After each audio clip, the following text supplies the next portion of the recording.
10th standard relation and function சாப்டரில் exercise 1.1 fifth sum பார்க்கலாம். Given A equal to B equal to C equal to D equal டுன்னு set கொடுத்துட்டாங்க. Check இஃப்னு சொல்லி LHS RHS கொடுத்துருக்காங்க. It's ட்ரூவான்னு கேட்குறாங்க. ஸோ சொல்யூஷன் எப்படி ஆரம்பிக்கணும்னா ஃபஸ்ட்டு எப்பயுமே கிவன்னு சொல்லி கொடுத்துருக்க செட்டை எழுதிடுங்க.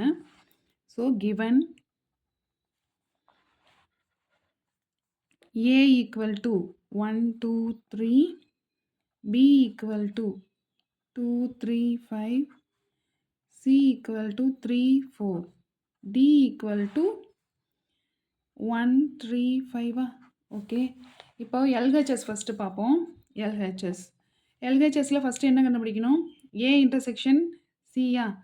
So A intersection C equal to இன்டர்செக்ஷனை நீங்கள் இப்படியே கம்பேர் பண்ணிக்கலாம். ஏ இன்டர்செக்ஷன் சி பாருங்கள், ஏலையும் சியும் ரிப்பீட் ஆகிறது 3 மட்டும்தான். 3 இங்கேயும் வந்திருக்கு, இங்கேயும் வந்திருக்கா? ஸோ 3.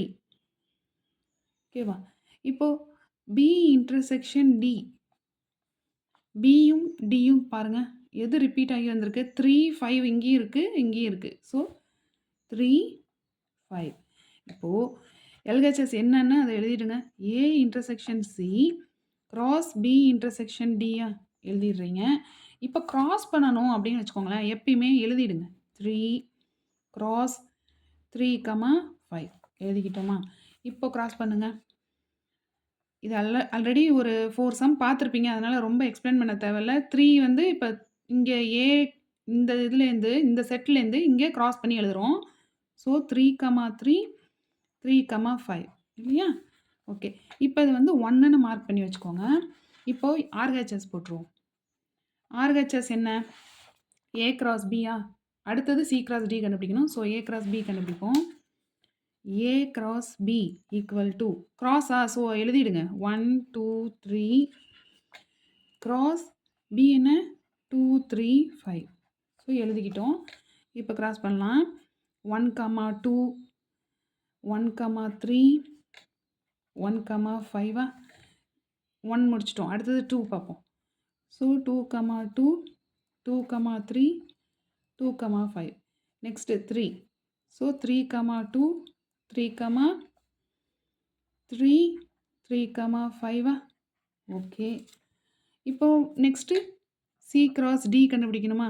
ஸோ சி கிராஸ் டிங்கிறப்ப சி எழுதிடுங்க. சி வந்து 3, 4 கிராஸ் டி என்ன கொடுத்துருந்தாங்க? 1, 3, 5. கிவனில் எழுதினோம்ல, அதை கரெக்டாக எழுதிக்கிறோம். ஸோ இப்போ கிராஸ் பண்ணி எழுதிக்கலாம். 3, 1, 3, 3, 3, 5. ஸோ இந்த 3 முடிச்சிட்டோம். அடுத்தது 4 எடுத்துக்கிறோம். இங்கே 4, 1, 4, 3, 4, 5. ஓகேவா? இப்போது ஆர்ஹெச்எஸ் என்ன?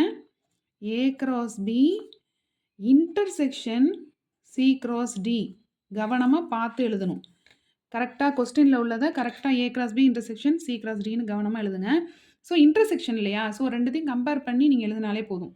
ஸோ இது ரெண்டையும் கம்பேர் பண்ணுங்கள். எது ரிப்பீட் ஆகிருக்கோ அதை மட்டும் எழுதுங்க. ஸோ செட் எழுதிக்கிறேன். இப்போ பாருங்கள், 1, 2 இங்கே வந்திருக்கான்னு பாருங்கள். ஓகே, இங்கே ஏதாவது ரிப்பீட் ஆகிருக்கா? இல்லை. 1, 3 இங்கே வரல. 1, 5 வரல. 2, 2 நோ.